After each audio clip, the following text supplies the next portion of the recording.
Alguém tem alguma dúvida da aula passada? Porque é importante a gente compreender, o período antigo, porque a gente vai retomar algumas coisas, né, para a gente conseguir caminhar um pouquinho mais à frente. Esse período patrístico, ele tem um resgate, né, da antiguidade, então por isso que a gente precisa estar bastante atento. Alguém tem alguma dúvida?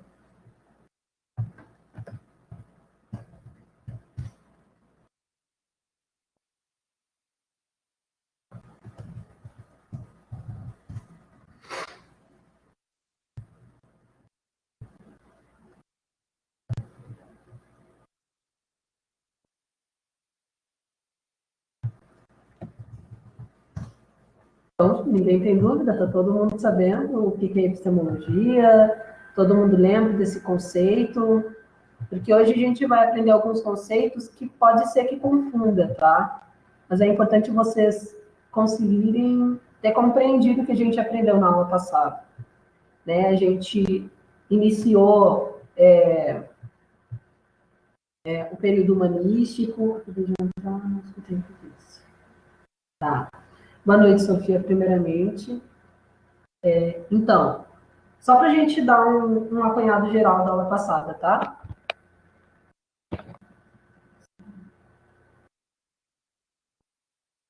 Tá. Só para a gente fazer um apanhado da aula passada a gente aprendeu o pensamento de Sócrates, Platão e Aristóteles, que são, né, os clássicos assim da antiguidade. A gente aprendeu que o pensamento de Sócrates parte de um método chamado maiêutico, né, que é dar à luz a uma ideia, e a gente viu que essa era a terceira etapa do pensamento de Sócrates, que, na verdade, o método era dialético, né, a partir dos diálogos, de questionamentos, ironias, né, como a gente viu. O pensamento de Platão já vai ser a divisão, né, o dualismo entre os dois mundos, e o de Aristóteles, como a Gabi explicou, jamais focado na empiria, no sensível, enfim. E hoje a gente entra já na Idade Medieval. Eu vou abrir aqui os slides que eu fiz, e aí a gente vai começando aos pouquinhos, tá? Se alguém tiver alguma dúvida, pode colocar aqui no bate-papo. A colega vai nos ajudar aqui hoje, a Elda. Então, vocês podem ir colocando ali no bate-papo, que ela vai auxiliando vocês também. Vamos lá.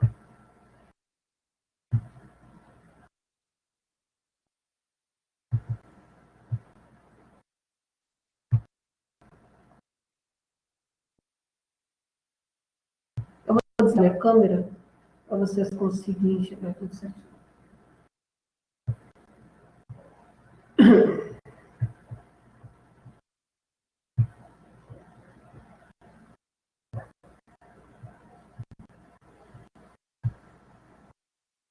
Tá. Eu vou ir apresentando, eu não vou conseguir ver o bate-papo, tá? Mas aí a gente vai... eu vou explicando, vou parando e a gente vai se ajudando aqui, tá? Antes de começar, eu queria perguntar se alguém aqui é cristão, né? Se tiver alguém cristão, vai me ajudar a dar essa aula de hoje.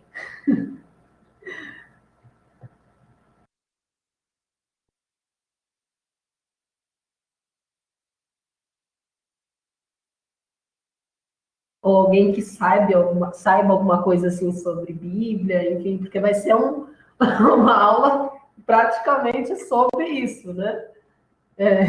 Não, tá certo, Viviana. Eu também sou. Camille, Elda, somos lá, certo? Então vamos começando. Esse período filosofia medieval, que é o período patrístico, inicia, né, com essa transição do pensamento antigo para o pensamento medieval, que inicia com essa primeira etapa, que é o período patrístico. Alguém já tinha entrado em contato com essa filosofia antes?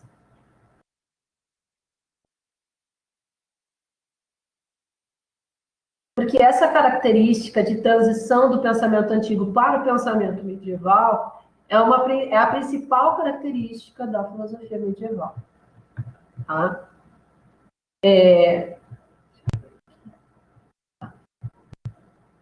Então, essa transição é onde a gente vai se debruçar a compreender que havia um conhecimento religioso filosófico que é conhecido por gnose.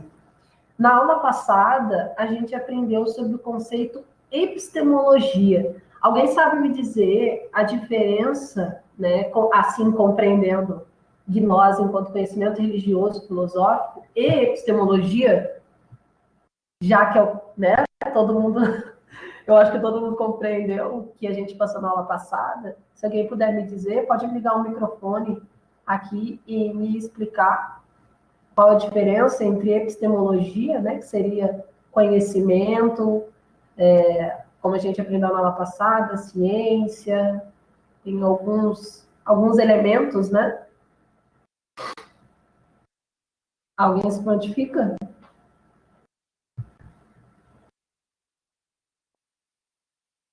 Não precisam ter vergonha, gente.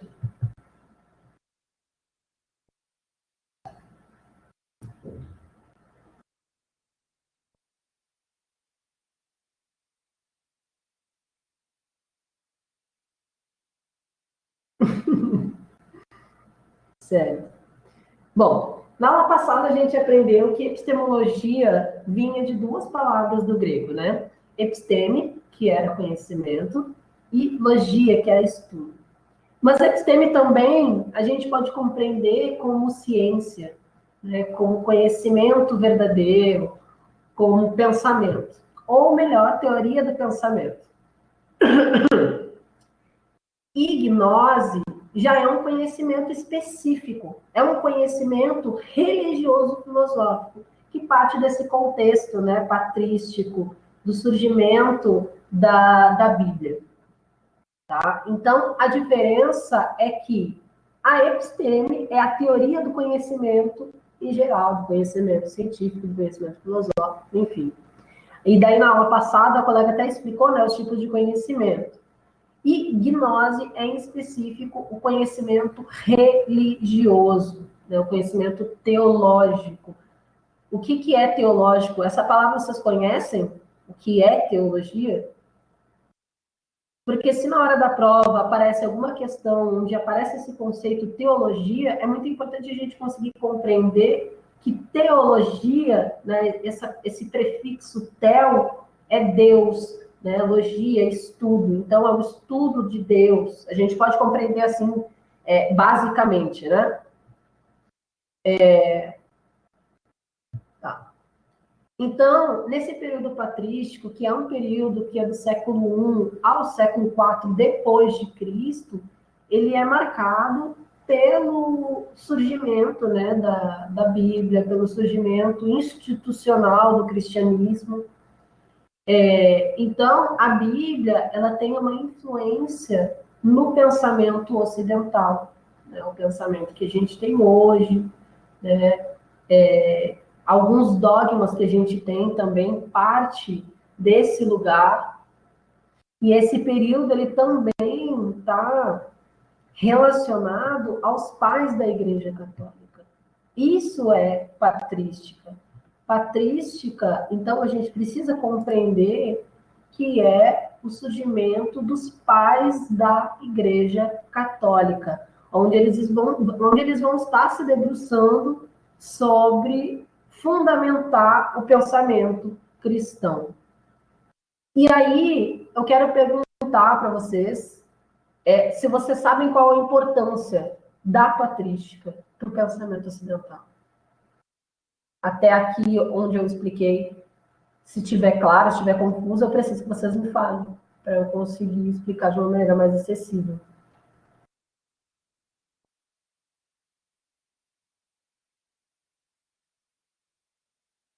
Pode ligar o microfone, Vitória, não tem problema. Importância do quê? Então, eu quero saber a importância da patrística para o pensamento filosófico.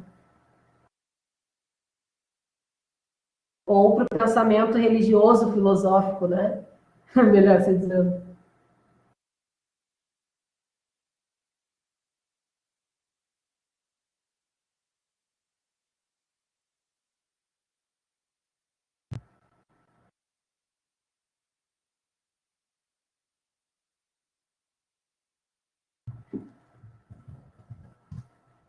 Tá, beleza. Então, vou explicar. Então, Vitória, assim, ó, a importância da patrística para o pensamento religioso filosófico é justamente o que a gente está falando nesse momento, que é a defesa do cristianismo. Né? O período patrístico, eles estão preocupados em defender a ideia do cristianismo. E tem a expansão dessa doutrina. A partir desse momento, né, onde os filósofos estão tendo essa transição. Porque qual era o pensamento antigo? Né? O pensamento antigo, a gente viu na aula anterior, que era dividido em alguns períodos. O período cosmológico, lá com os pré-socráticos, né? E aí vocês precisam compreender o que é esse período cosmológico. Porque esse conceito cosmológico, ele é muito comum de cair no Enem, por exemplo. E aí a gente pensa, tá, é só o universo? Não, não é só o universo, né? Mas, enfim, a gente não vai se debruçar nesse conceito hoje, porque a gente vai trabalhar o período humanista, tá? E essa transição onde o homem está no centro. Mas aí a gente precisa compreender que não é só o homem que está no centro. O Deus está no centro também, né? No centro de discussão, no centro do pensamento. E qual era o objetivo, então, da patrística para o pensamento ocidental? O objetivo era defender o próprio cristianismo. Por isso, por isso esse nome, né, os pais da Igreja Católica. São as pessoas que vão defender essa doutrina cristã e a consolidação dessa doutrina também. Aí é muito importante a gente compreender também o que seria essa retórica, porque era muito utilizada, né, a retórica, que seria a arte de falar bem, a arte de argumentação. Então, tinha essa preocupação em defender a ideia cristã. Porque a gente está saindo de um politeísmo, né? O que seria esse politeísmo? E aí, lá na apostila de vocês tem esse conceito, para ir para um monoteísmo. Daí, se a gente vai lá na apostila, deixa eu ver aqui, a gente vai compreender que monoteísmo é a doutrina da unicidade de Deus. É especificamente o judaico-cristão, o pensamento judaico-cristão, esse universalismo, né? Enquanto todo mundo helênico é condicionado pelo politeísmo, ou seja, a crença em diversos deuses, né? O pensamento judaico-cristão está preocupado somente com um Deus, o Deus universal, o Deus onipresente, onipotente, o Deus único, né? Então, é essa transição, porque para Platão e para Aristóteles tem esse pensamento de um Deus diferente, né? Por exemplo, para Platão vai ter o Deus demiurgo, né? Que não é um Deus criador, mas enfim, é um Deus que gesta, é um Deus, enfim, que tem suas características lá que não cabem no momento, tá? Então, aqui na Idade Média, já é uma outra proposta de divindade, tá? E daí a gente vai percorrer durante a aula. Aqui eu trouxe alguns principais pensadores, né, desse período, que é o Justino. O Justino, ele é um pensador que nasce na Judéia, né, na cidade do pequeno, uma pequena cidade do Império Romano, e data, como vocês estão vendo aí no slide, né, de 100 até 165 depois de Cristo. E aí tem um outro pensador, logo ao lado, que é o Tertuliano. Tertuliano é um pensador africano que nasce em Cartago, na Tunísia, né, no norte da África. E por último, que a gente vai se debruçar e entender o pensamento dele, que é Santo Agostinho, que ele nasce, né, na Tagaste, né, no Mídia. Mas a gente sabe que o Santo Agostinho ele é conhecido por Santo Agostinho de Hipona. E, na verdade, Hipona é a cidade onde ele falece, né, na Argélia. E Agostinho também é um pensador africano que está preocupado em defender o cristianismo. Esses questionamentos que vocês estão vendo na tela são questionamentos que, na época, eles estavam debruçados a pensar, né? O cristianismo é uma filosofia, o pensamento cristão deve abolir a filosofia, ou seja, deve se libertar da filosofia, ou seguir sem a filosofia. A fé pode ser amparada pela razão? A galera que é cristã e acredita, né, tem como opinião que o cristianismo seja uma filosofia. É só curiosidade, tá, gente? Se não quiser responder, tá tudo bem. Enfim, são esses questionamentos que haviam no período, né? Então, tem um debate muito fervoroso nessa época sobre a filosofia e o cristianismo. Né? Porque a filosofia ela vai ser aquele pensamento questionador, né? Que vai colocar tudo no debate para ser questionado, né? Para chegar no conhecimento verdadeiro. Então, aqui a gente tem algumas contraposições entre Justino e Tertuliano. Eles são padres apologistas, né? Como a gente viu lá no início da aula. Esses padres apologistas são os defensores do cristianismo, são os defensores do pensamento cristão, e é onde vai começar esses questionamentos que a gente viu no slide anterior. Para Justino, filosofia e cristianismo, elas andavam juntas, né? Uma potencializava a outra. E já para Tertuliano, não, já é um outro pensamento. Assim. A gente vai compreender um de cada vez, passando pelo pensamento de cada um. Justino, ele não era cristão desde o princípio, né? Ele era um pensador estoico, só que ele desiste do estoicismo justamente porque eles não acreditavam em Deus. Na verdade, eles achavam que Deus era desnecessário, né? E aí Justino se incomoda com essa afirmação e começa a defender esse pensamento cristão. Porque para ele, o pensamento cristão seria uma nova filosofia, um novo modo de pensar sobre a vida. E que, de fato, ele não está errado para o pensamento da época. Né? A gente deve compreender de acordo com o contexto histórico. E esse contexto é o desenvolvimento dessa doutrina, mas a gente precisa compreender que é o desenvolvimento escrito. Porque, justamente, o Justino ele vai dizer que, por exemplo, Sócrates era cristão, mas isso são coisas que a gente tem que discutir, né? De Sócrates ser cristão, Platão ser cristão, antes mesmo de o cristianismo ser consolidado. Então, o Justino ele vai ser um pensador neoplatônico. O que é isso, neoplatônico? É o resgate, né? Uma releitura do pensamento de Platão, né? E a gente precisa do pensamento de Platão. Ele é um pensamento que vai acreditar que o conhecimento ele parte da razão, ele parte dessa ideia do mundo inteligível. Se alguém não lembrar, a gente pode explicar brevemente, para a gente conseguir compreender até mesmo o pensamento de Santo Agostinho no final da aula. Então, o neoplatonismo é esse resgate, essa retomada do platonismo.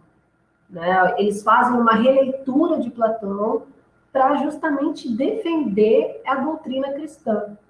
né? Então, ali, como tem o último tópico, ele é o defensor dessa doutrina cristã, ele é o defensor da Igreja Católica, que é o que estava em expansão na época. Aí eu trouxe um pensamento, eu tirei esse fragmento do livro do Reale, que é o livro que fala sobre patrística, e aí eu vou ler, e aí vocês já podem ler também, só que eu quero que vocês prestem atenção em alguns pontos que são importantes, tá? Essa doutrina do Logos é a doutrina de Justino, do pensamento da época, que diz o seguinte: entre suas doutrinas particulares, destaca-se a doutrina sobre as relações entre o Logos Filho e Deus Pai, interpretada através de uma inteligente, utilizado conceito estoico de Logos proferido. Então, a gente já percebe que a doutrina do Logos dele tem uma origem a partir do conceito estoico Logos proferido, né, de Philon, que já havia sido utilizado por Philon, e de outros conceitos destinados a ter grande eco, vou tomar aqui, posteriormente. Abre aspas. Como princípio, antes de todas as criaturas, Deus gerou de si mesmo certa potência racional, que o Espírito Santo chama ora glória do Senhor, ora sabedoria, ora anjo, Deus, Senhor e Logos, igual verbo, palavra. E porta todos os nomes porque cumpre a vontade do Pai, e nasceu da vontade do Pai. E assim vemos que algumas coisas acontecem entre nós, proferindo uma palavra, Logos. Mas, no entanto, não ocorre uma divisão e uma diminuição do Logos, palavra, pensamento, que está dentro de nós. E assim vemos também que de um fogo acende-se outro fogo, sem que o fogo que acende seja diminuído. Este permanece igual, e o novo fogo que se acendeu subsiste, sem diminuir aquele do qual se acendeu. Alguém tem alguma dúvida com relação a esse fragmento? Da mesma forma, eu vou explicar ele, tá? Eu vou explicar essa doutrina do Logos. Vocês já tinham entrado em contato com esse conceito, Logos, quando vocês aprenderam filosofia antiga?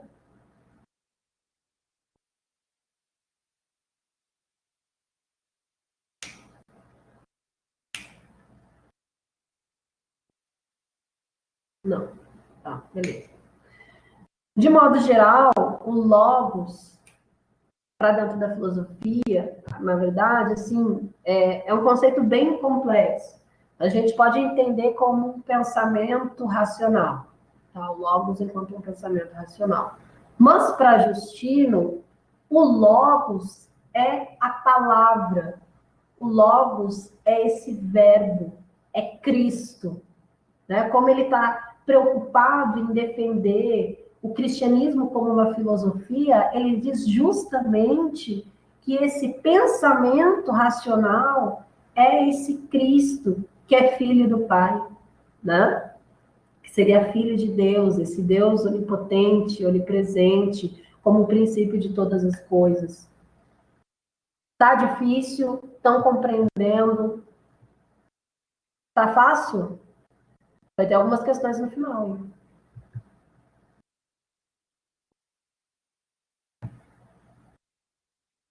Eu falando. Tá certo. Então, aí a gente parte para aquela ideia de que havia dogmas, né, dentro da igreja. Há diversos. O que são dogmas, né? Dogma é aquilo que não pode ser questionado. E para a filosofia, tudo pode ser questionado. Até mesmo a própria ideia do que é ser filosofia. E aí é o que diferencia também a gnose da episteme. Né? A gnose ela tem essa característica dogmática por conta de ser um conhecimento religioso filosófico. E a episteme não. É uma outra característica assim, que a gente pode diferenciar um conceito do outro, tá? Então, Tertuliano, ele já não vai partir da mesma ideia que Justino, né? Como a gente viu, Justino, ele vai dizer que a filosofia e o cristianismo, eles andam juntas, né? De que a filosofia é um pensamento filosófico, a nova filosofia. E aqui, para Tertuliano, a gente já vai entender que a filosofia e o cristianismo são contrapontos, elas não se equilibram, né? A filosofia, ela não te permite acessar o conhecimento verdadeiro. E aí é que a gente vê esses limites da fé, entre fé e razão, né, que são questões que vão estar bastante no centro do debate do medievo. Então, para Tertuliano, a fé ela vai estar acima da razão, a fé ela vai ser o que te leva ao conhecimento verdadeiro. Então, vai haver aí uma inferiorização da razão, correto? E vai haver uma superiorização da fé, como a fé sendo uma máxima, como sendo algo inabalável, algo dogmático, algo que não pode ser questionado. Esse Deus ele não pode ser questionado, né? A gente pode compreender assim. E aí eu também trouxe um fragmento para a gente compreender o pensamento que se tinha a partir dessas duas discussões, né? Os padres latinos anteriores a Santo Agostinho, que é o próximo pensador que a gente vai averiguar, foram geralmente muito pouco atraídos pela filosofia. E mesmo quando se ocuparam dela, não criaram ideias verdadeiramente novas.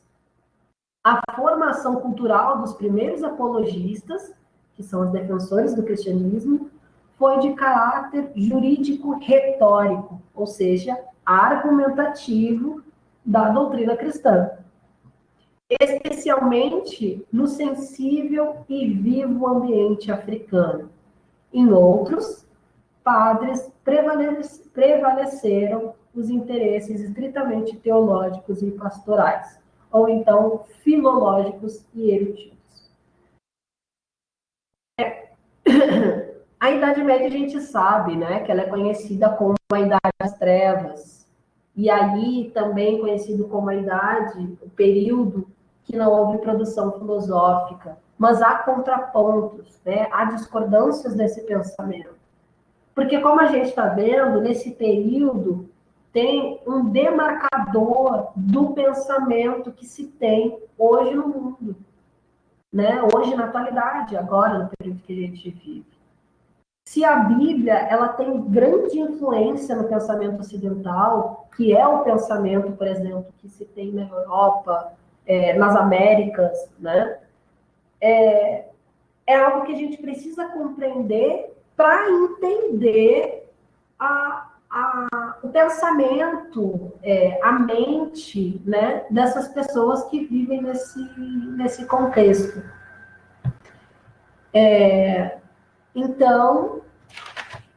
Então a gente percebe que é importante a gente conseguir compreender esse surgimento dessa escrita que vai determinar o que é a palavra de Deus, que vai determinar o que é a verdade, que vai determinar o que é essa máxima, né, esse pensamento que vai tomar conta de todo o pensamento filosófico e histórico, tá?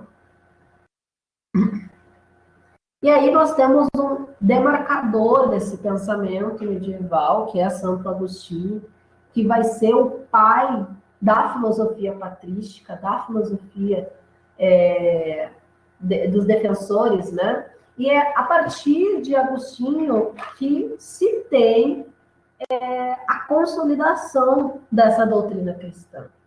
Por isso que ele é um demarcador do pensamento medieval patrístico, né? O pensamento medieval ele é dividido em duas partes. O patrístico, que é o que a gente está vendo hoje, né? Que seria o período onde vai surgir os pais da Igreja Católica, o processo de defesa da consolidação do cristianismo, e o período escolástico, que vai ser a próxima aula com a próxima educadora, e que eu acredito que eu vou estar nessa aula, e daí a gente vai dialogar mais. Santo Agostinho, ele vai trazer uma discussão acerca desses dois conceitos, fé e razão. Né? E aqui é outro fragmento que eu trago do pensamento de Santo Agostinho de Hipona, que ele diz o seguinte: o problema do equilíbrio entre fé e razão é constante no arco do pensamento medieval. Que são discussões que estão se tendo, né? Como a gente viu anteriormente com Justino e Tertuliano. Né? O que é mais importante, a fé ou a razão, ou a contraponto? Né? A solução de Agostinho, para usar uma expressão da teoria gnosiológica, de novo esse conceito gnosiológico moderna, é círculo hermenêutico. Este significa que todo conhecimento pressupõe pré-conhecimentos, aprendidos por outro caminho, que podem depois ser confirmados, desmentidos ou modificados. A fé é, portanto, um pré-conhecimento em relação à razão, mas a razão depois pode e deve transpor criticamente as verdades da fé. O pensamento de Agostinho, gente, ele é marcado pelo pensamento de Platão. Ele tem muita influência de Platão. Né, por conta, a gente já percebe, por conta desse dualismo, né? Então, o Santo Agostinho também ele vai ter uma influência do maniqueísmo, que seria esse dualismo, né? O que seria esse dualismo? Seria, por exemplo, o pensamento de Platão, ele é dualista, né? Ele fala desses dois mundos, o pensamento sensível, o mundo sensível e o mundo inteligível. Isso é o dualismo, né? Duas possibilidades. Né, dois lados, enfim. Esse pensamento de Agostinho vai resultar em uma teoria da iluminação. Essa teoria da iluminação é onde vai nos mostrar que a fé ela precede a razão. Mas ela não vai desvalorizar a razão como fez os pensadores anteriores a ele. Né? Ele vai trazer o quê? Esse equilíbrio. Então, a razão sozinha, ela não é suficiente. Assim como a fé, somente a fé, ela não é suficiente.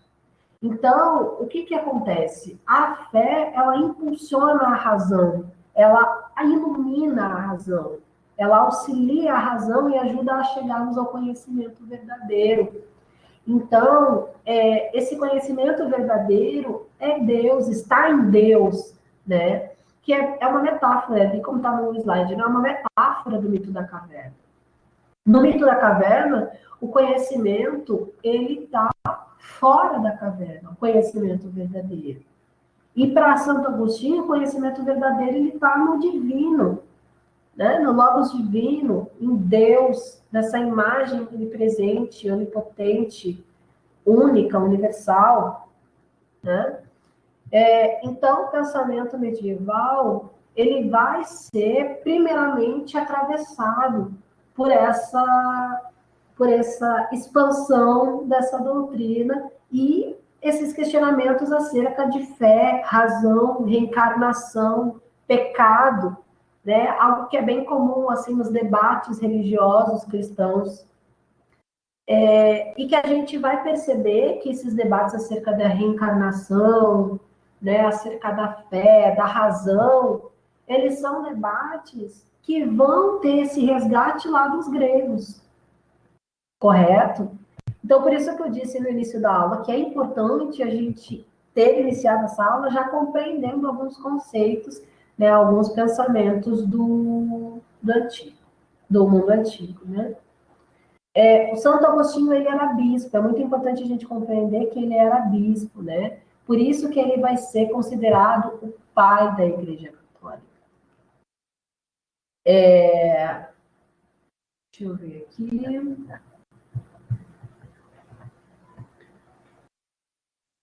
Então, aqui a gente vai se caminhando para o final, né? E aqui eu vou passar um resumo da aula, que são coisas que vocês precisam estar cientes.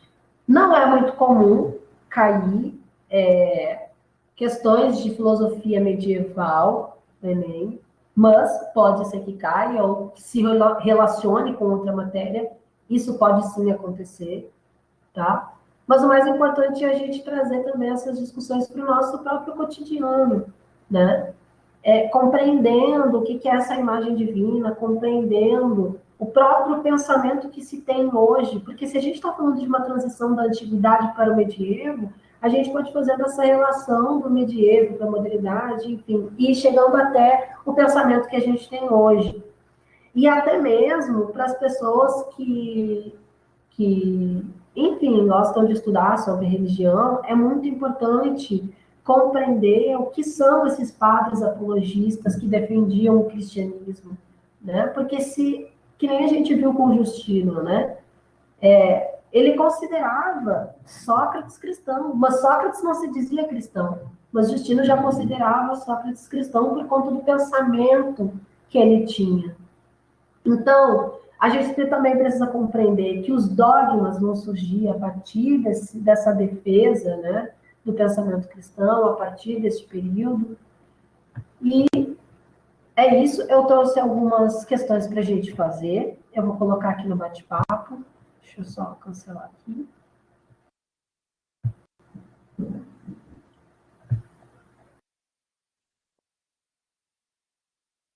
Alguém quer fazer alguma pergunta? Ficou com alguma dúvida?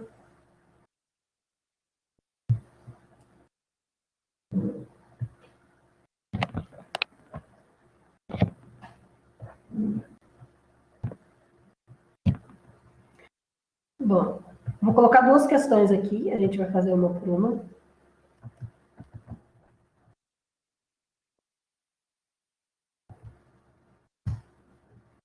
Essa é a primeira questão, uma questão tirada da FAP, tá? Do vestibular. Eu vou dar uns 2 minutos para vocês responderem, e aí depois a gente faz elas juntas. Pode ser? Vocês podem ir colocando aqui no bate-papo, abaixo da questão, e a gente faz a resolução juntos. Acho que 1 minuto tá bom, né, galera? Se vocês acharem difícil, também podem falar. Eu escolhi umas bem fáceis, assim, para a gente compreender o que a gente aprendeu hoje. É uma maneira de a gente fixar também, né, o conteúdo que a gente vem aprendendo.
Para mim já deu 2 minutos.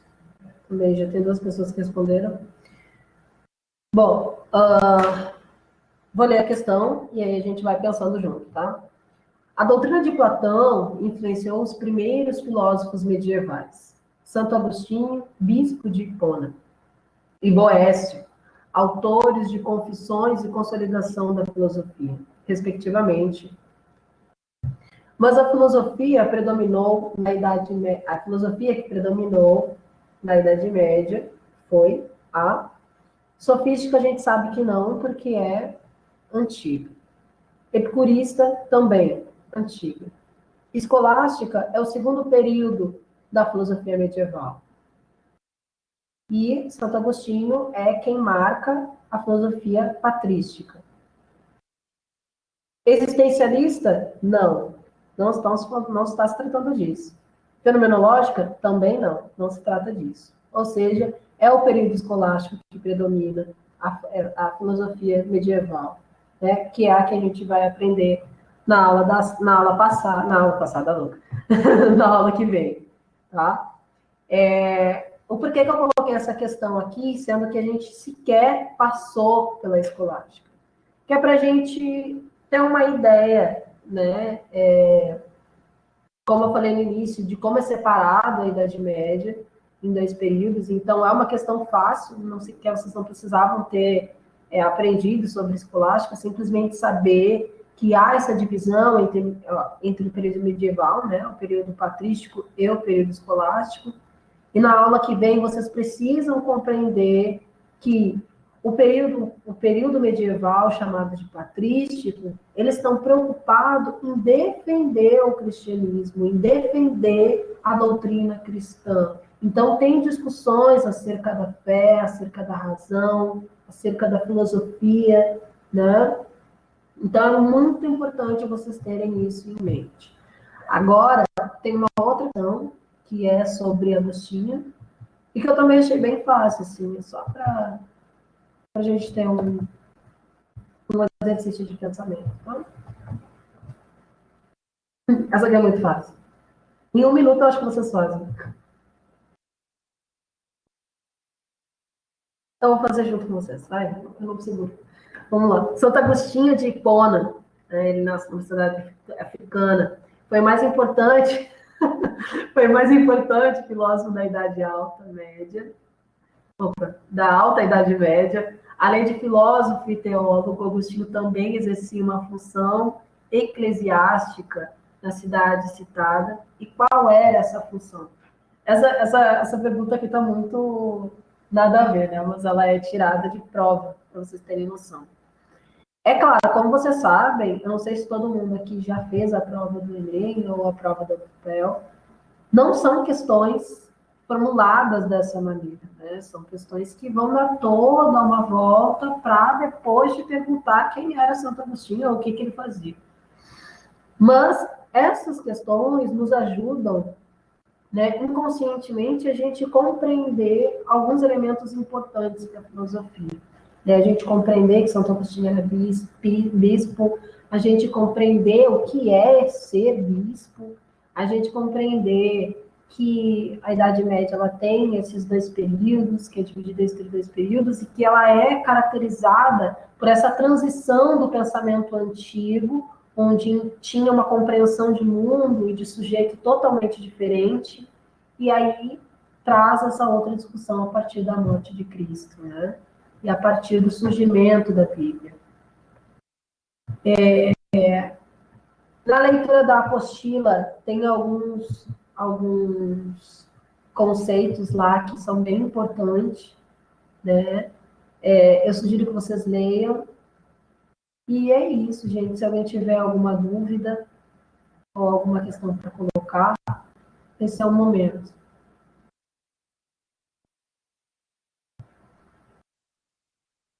Não? Tá. Beleza, gente. Então, uma boa noite. Espero que vocês estejam bem, que vocês fiquem bem. E qualquer dúvida, vocês podem entrar em contato comigo também.